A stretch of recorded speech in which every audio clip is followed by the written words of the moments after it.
네, 선거 전 마지막 주말을 보낸 여야, 이제 막바지 유세의 총력을 펼치고 있습니다. 과연 누가 유권자들의 표심을 잡고 최종적으로 웃게 될까요? 잠시 살펴보겠습니다. YTN 개건 해설위원 최창렬 용인대 교수, 윤희용 오피니언 라이브 여론분석센터장입니다. 안녕하십니까? 안녕하세요. 예. 자, 앞서 전해드렸습니다만 여론조사 기관 4곳이 공표 금지가 된 그 시점까지 조사했던 거죠. 그걸 중심으로 좀 살펴보도록 하겠습니다. 하지만 며칠 전의 상황이라는 점도 함께 말씀을 드리도록 하겠습니다. 자, 각 정당에서 앞서 전해드린 것처럼 어느 정도 예상을 하고 있는지도 살펴보도록 하겠습니다. 그래픽으로 준비가 되어 있는데요. 자, 기관별로 좀 다릅니다. 먼저 A 기관부터 살펴보도록 하죠. 지금 새누리당이 163석, 더민주 88석, 국민의당 32석, 정의당 6석, 무소속 11석 이렇게 예상을 했습니다. 그런데 B 기관은 165, 90, 29, 8, 8. 좀 다르죠? 뭐 비슷하긴 합니다만 조금씩 다릅니다. 그다음에 다른 기관도 한번 살펴보겠습니다. C와 D 기관입니다. 이 범위별로 또 나눈 것도 있는데요. 새누리당 158에서 170석, 또 90에서 100석, 28석, 32석. 좀 복잡합니다. 쉽게 말해서 이걸 150석을 과연 넘게 지켜보느냐 이 정도인데, 여론조사 기관들은 대부분 150석을 좀 넘는 것으로 이렇게 분석을 하고 있고요. 그리고 더민주는 107석, 그 김종인 대표가 뭐 얘기했던 그거는 100석. 예, 100석 정도는 좀 넘는, 뭐 107에서 108석 정도 지금 예상하는 것이 좀 나오고 있습니다. 자, 일단 지금의 판세 어떻게 분석하십니까? 지금 새누리당의 지금 이제 판세 분석이 과반을 넘느냐 안 넘느냐가 1차적인 쟁점인 것 같거든요. 예. 지금 아까 화면에 나온 거는 대체로 과반을 넘는데, 세 번째 나온 게 이제 158석에서 170석, 그 이제 그 범위로 했어요, 이렇게. 근데 어쨌든 간에 과반은 넘는 거로 다 나와 있거든요. 그리고 이제 더불어민주당은 100석을 넘느냐 안 넘느냐 쪽으로 이제 정리가 되는 것 같거든요. 예. 100석을 넘는 이제 첫 번째, 두 번째 기관의 조사가 100석을 못 넘는 걸로 돼 있고, 88석, 90석이고, 예. 그 다음 건 이제 100석을 넘는 쪽으로 돼 있는데, 전체적으로 볼 때 이번 선거가 어느 선거보다도요, 선거 전체를 관통하는 쟁점이라고 할까, 이슈라고 할지 이런 것들이 없는 선거예요. 기억이 나는 게 없습니다. 지금 생각나는 게 새누리당의 양적 완화 정도, 그리고 더불어민주당의 뭐 경제 민주화, 그런데 그게 별로 유권자들에게 이렇게 크게 인식되지 않는 상황이에요. 예. 또 언론사도 그렇게 보도하는 것 같지 않고, 그러다 보니까 이번 선거는 출발은 공천파동, 그리고 더불어민주당은 비례대표 내용, 비례대표 파동이었고, 국민의당은 양당 싸잡아 비판하는 이른바 양비론. 그래서 선거 구도가 일단 수도권이 가장 중요하다고 다들 그러고, 사실이 그렇죠. 122석이나 되니까. 그 적에서의 그 국민의당과 더불어민주당의 이 야권 분열, 이것이 결국은 선거 승패 전체를 가늠할 것 같고, 공천 파동과 관련해가지고 무소속들이 얼마나 약진하느냐, 거기에 따라서 각 기관들의 이 지금 이 판세가 얼마나 사실에 근접하냐 할 것 같은데, 제가 보기에는 새누리당은 과반은 분명히 넘길 것 같아요. 수도권에서 더불어민주당이 선진하기 대단히 어렵게 됐습니다. 왜냐하면 그건 제가 말씀드린 바와 같이 선거 구도 자체가 어렵게 짜여있기 때문에 그렇습니다. 예. 자, 그럼 이렇게 이제 여론조사 기관에서 나오는 것과는 달리 각 당의 분석은 조금 비관적입니다. 각 당의 분석, 자체 분석 오늘 오전에 나왔는데요. 앞서 전해드렸습니다만 다시 한번 각 당의 분석도 살펴보도록 하죠. 새누리당부터 살펴보도록 하겠습니다. 지금 150석을 못 넘는다 이렇게 얘기를 하고 있습니다. 3당의 자체 판세 분석인데요. 이군현 중앙선대위 총괄본부장 145석을 예상하고 있습니다. 150석 못 넘는 거죠. 물론 여기에는 여당 성향의 무소속 후보는 포함되지 않았습니다. 자, 그리고 더불어민주당 이철희 선대위 종합상황실장에 의하면 100석 뭐 겨우 될 것이다 뭐 이렇게 얘기를 하고 있습니다. 그리고 국민의당은 40석, 김영환 공동선대위원장의 분석입니다. 일단 새누리당 145석, 저건 좀 엄살일까요? 아마 이제 마지막 상황에서는 보수적으로 이제 전망치를 잡을 수밖에 없거든요. 그 정당의 입장에서는요.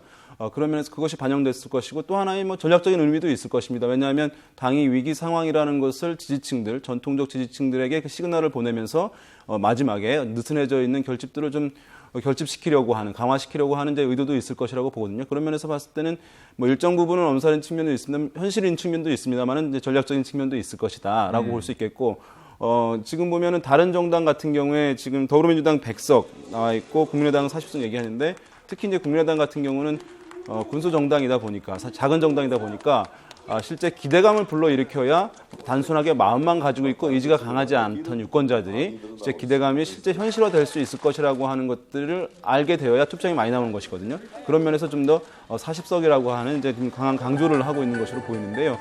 이번 이제 총선과 관련해서 분석들 앞에 이제 두 가지가 나왔는데, 교수님 말씀하신 것처럼 정치적으로 의미 부여할 수 있는 것이 세 가지 정도가 있는 것입니다. 그러니까 새누리당이 과반을 넘느냐 여부. 그러니까 사실은 151석이냐 155석이냐는 정치적으로 의미 있는 것은 아니거든요. 150을 넘느냐 문제거든요.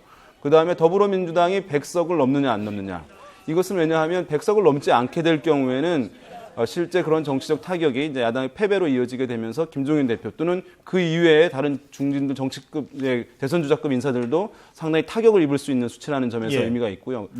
국민의당 같은 경우는 30석을 넘느냐 여부입니다. 그러면 이후에 야권에서의 상당한 어쨌든 주도권 경쟁에 참여하게 되면서 이후 정계 개편 등에서 굉장히 핵심적 역할을 할 수 있게 되는 굉장히 높은 존재감을 얻게 되는 것이거든요. 이 세 가지 위주를 관점으로 아마 이번 총선의 각 당의 이제 의석수 선거 결과를 보시면은 아마 좀 더 의미 있게 볼 수 있지 않을까 생각합니다. 이 보통 이 막판에 가서 몇 석을 잡을 때는 경합 지역 같은 경우 이거는 그러니까 넣느냐 안 넣느냐에 따라서 많이 달라지는 거 아니겠습니까? 많이 달라지죠. 왜냐하면 수도권에서 가령 20석이 경합 지역이다라고 해버리게 되면 그 20석 단순 20석인데요. 어느 정당이 이것이 한 정당 다 가져가 버리게 되면 1당과 2당의 차이라고 봤을 때 40석 차이가 나는 겁니다. 왜냐하면 여기서 빠져서 이쪽으로 가는 것이기 때문에 그래서 작은 어떤 경합 지역도 실제 의석 격차는 상당히 크게 낼 수밖에 없는 그런 상황이라고 할 수 있는데, 대체로 그것들은 보면은 아까 이제 나온 대로 이것을 뭐 이렇게 보통 한 그 퍼센티지에 나눠서 분배가 된다고 생각하는 비율이 있습니다. 가령 이제 여당과 제1야당이 경합하는 지역이라고 한다면 20개 지역이면 한 10개 정도 나눠 갖는다 정도로 마지막에는 하긴 하는데요. 굉장히 어쨌든 그럼에도 불구하고 그 지역들은 보수적으로 그 지역들 각 정당에서는 획득할 것이라고 볼 수밖에 없는 그러니까 것이죠. 이제 보수적으로 잡을 수밖에 없다는 이유는 그만큼 경합 지역이 많다는 겁니다. 많기 때문에 이거를 내 쪽으로 계산하기가 좀 어려운 측면이 있는 거 아니겠습니까? 특히 수도권에. 그러니까 이제 수도권이 122석인데 여기 더불어민주당과 국민의당이 출마한 지역이 105곳인가 그래요.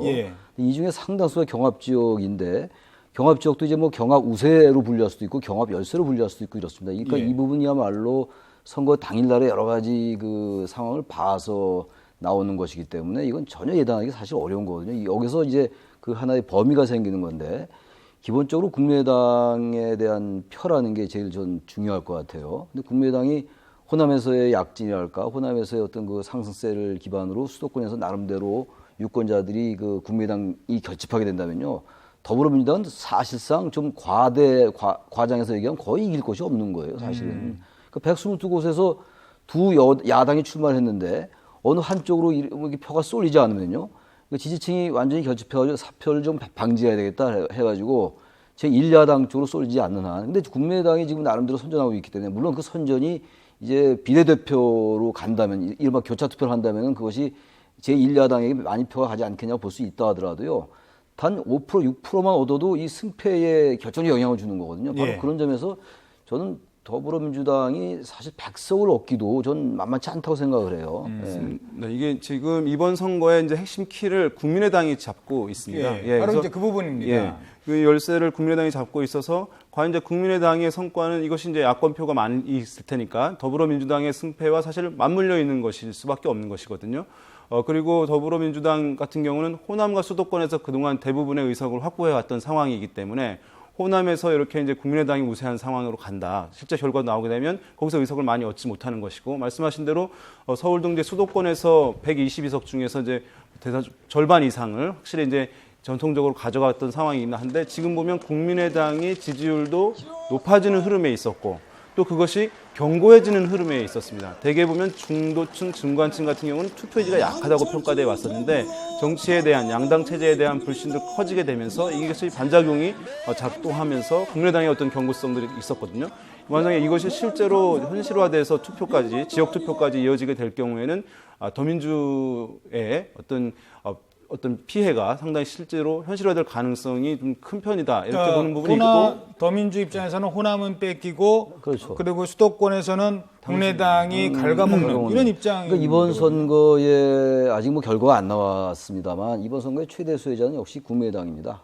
그렇게 볼 수밖에 없어요. 안철수 대표일 수밖에 없는 것 같고 이 지금 국민의당은 아무리 보수적으로 국민의당의 입장에서 보수적으로 계산해봐도 30석은 넘을 것 같아요. 왜냐하면 호남에서 지금 28석인데 한 반 정도 얻는다고 쳐도요. 정당 지지도 최근에 여러 기관들의 그 판세를 좀 종합해 보면은 국민의당이 한 비례대표 10석 정도는 가져갈 것 같거든요. 그럼 14석에다 10석에다가 또 수도권에서 한두 석 얻으면요. 한 30석 육박할 수 있단 말이죠.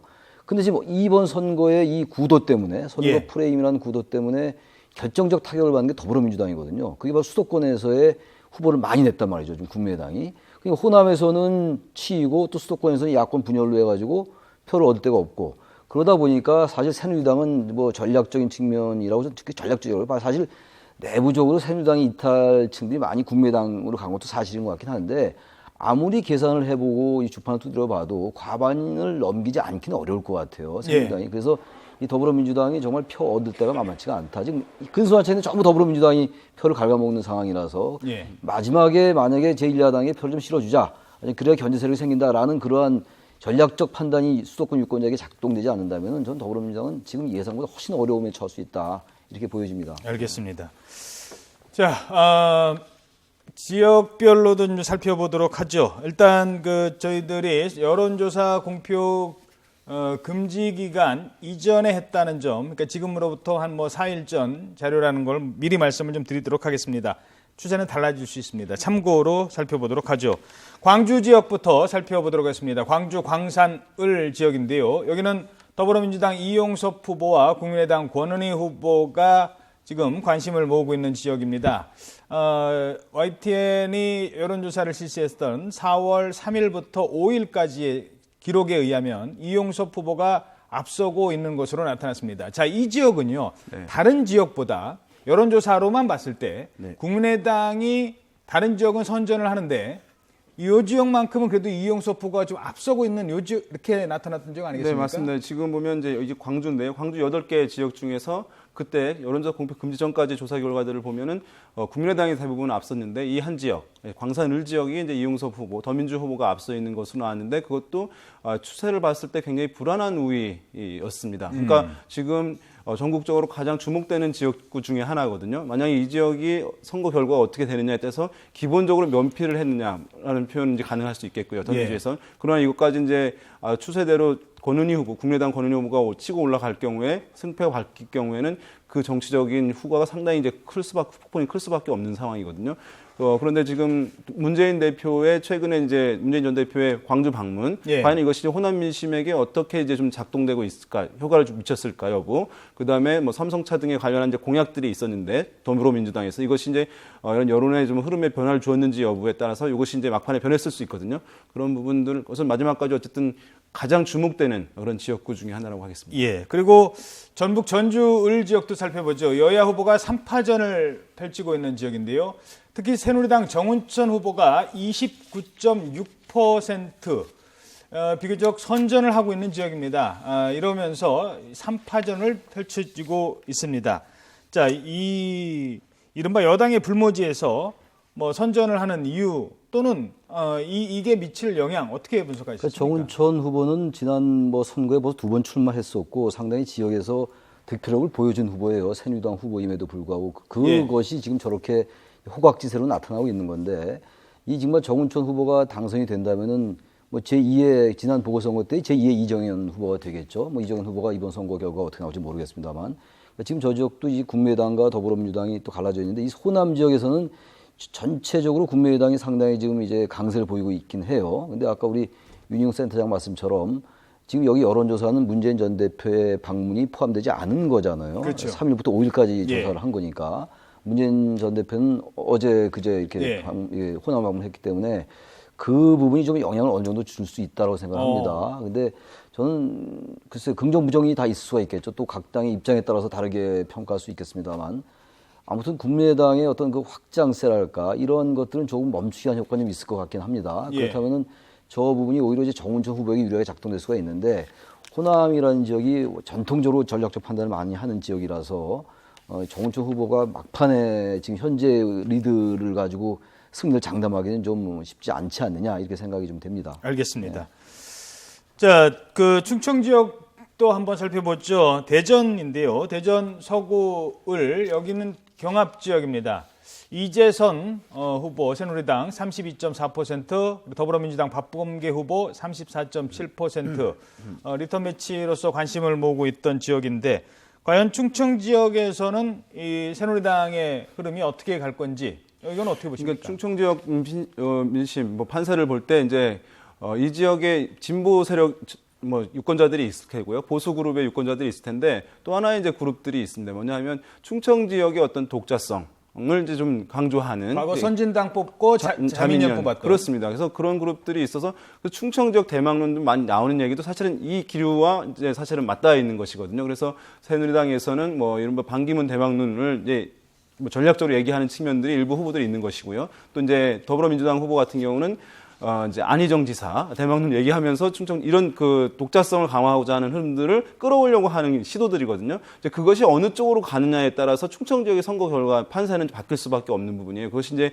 상당히 주목되는 것이고 일단은 지금 그 자유선진당이 지난 대선 전에 한나라당, 새누리당과 통합을 했기 때문에 그쪽에 이제 많이 가 있긴 한 측면이긴 합니다만은 어쨌든 이 지역 같은 경우는 지역의 정서가 과거에는 어떤 정서에 의한 지역주의였습니다. 영원한과 같이. 그러나 최근 같은 경우는 정권의 수혜를 좀 많이 받던 지역이다 보니까 실리적 지역주의로 많이 바뀌었습니다. 아하. 그러니까 어떤 정당이 좀 기대감을 주는 이제 공약을 내세웠을 경우는 굉장히 호응을 보내는 패턴을 많이 보여주고 있거든요. 그런 면에서 따라서 지금 공약이 일단은 전장이 좀 이쪽에서 있는 것이고요. 또 한 가지는 이 충청 지역 같은 경우에는 지금 국민의당 지지세가 좀 약한 면입니다. 그러다 보니까 여야가 그러니까 새누리당과 더불어민주당이 맞부딪히는 사실상 유일한 곳이에요. 양강구도죠. 예, 그런 면에서 더욱더 이제 치열하게 싸움이 전개되고 있는 지역이다 이렇게 볼 수 있겠습니다. 알겠습니다. 자, 계속해서 부산 지역도 살펴보죠. 부산은 초접전 지역 가운데 하나인 북강서갑 지역입니다.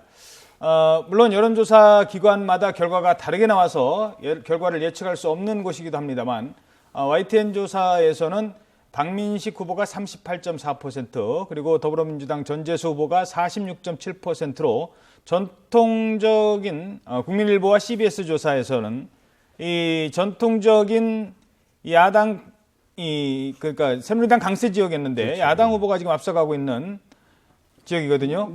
여기가 말하자면 이제 그 낙동강 벨트 중에 하나거든요. 지금 이 부분 여기 지역뿐만 아니라 부산 사도 그렇고 사상도 그렇고 말이죠. 사상 같은 경우는 지금 뭐 저기 장지원 무소속 후보가 상당히 앞서가고 있더라고요.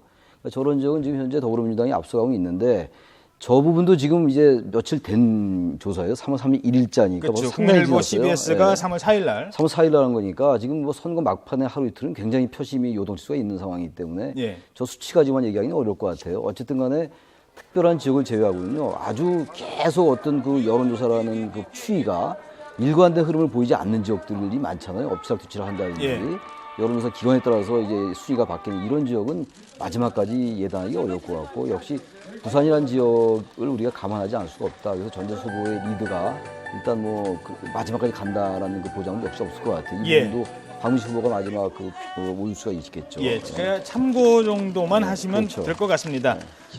하나만 딱 더 볼까요? 새누리당 텃밭인 대구 경북 지역인데요. 무소속 돌풍이 만만치 않았습니다. 특히 유승민 의원을 포함한 친유승민계 의원들의 약진이 두드러지고 있는데 대구 동구 갑 지역 살펴보겠습니다. 여기도 무소속 유성걸 후보가 약간 앞서는 것으로 YTN 조사에서는 나타났습니다. 이걸 앞섰다고 얘기하기 좀 어려울 것 같고요. 그냥 네, 그렇죠. 오차 범위 안에서 서로 엎치락뒤치락 하고 있다라고 보면 좋을 것 같습니다. 하지만 어찌됐든 무소속 돌풍이 불고 있는 건 사실 아니겠습니까? 맞습니다. 그래서 좀 어느 한쪽 완전히 기울어지지 않고 있습니다. 정종섭 후보 같은 경우는 이전에 비해서는 좀 오르는 추세를 보여주고 했습니다만 완전히 또 압도하거나 월등히 높거나 한 상황들은 아니거든요. 그런 면에서 이제 무소속에 대한 이제 관심이라든가 지지도 여전히 유지되고 있고 일정 부분 여당 지지층들, 여권 지지층들이 이제 결집하는 흐름도 보여주고 있는 상황인데요. 마지막에 새누리당 의원들이 어쨌든 뭐 이런 절도 하고 하는 읍소 작전이 과연 얼마나 이 대구 시민들에게 이제 먹혔느냐. 그리고 박근혜 대통령이 귀국함으로써 이제 어떤 메시지를 내놓고 그에 대해서 이 TK 정서에서 좀 반응을 하느냐 여부에 따라서 이제 무소속 후보들과 또는 이른바 진박 후보들 간의 어떤 성적표가 좀 영향을 받지 않을까 예상해 볼 수 있겠습니다. 예. 자, 뭐 수도권의 판세가 어떻게 될지 그리고 영호남의 민심이 어떻게 결론이 날지는 후보들이 결정하지 않습니다. 유권자인 여러분께서 결정을 하실 겁니다. 뭐 사전 투표는 못 하셨다 하더라도 선거 당일날 투표하신 내용에 따라 저희들이 결과를 다시 분석할 수 있을 것 같습니다. 두 분 오늘 말씀 고맙습니다. 네, 감사합니다.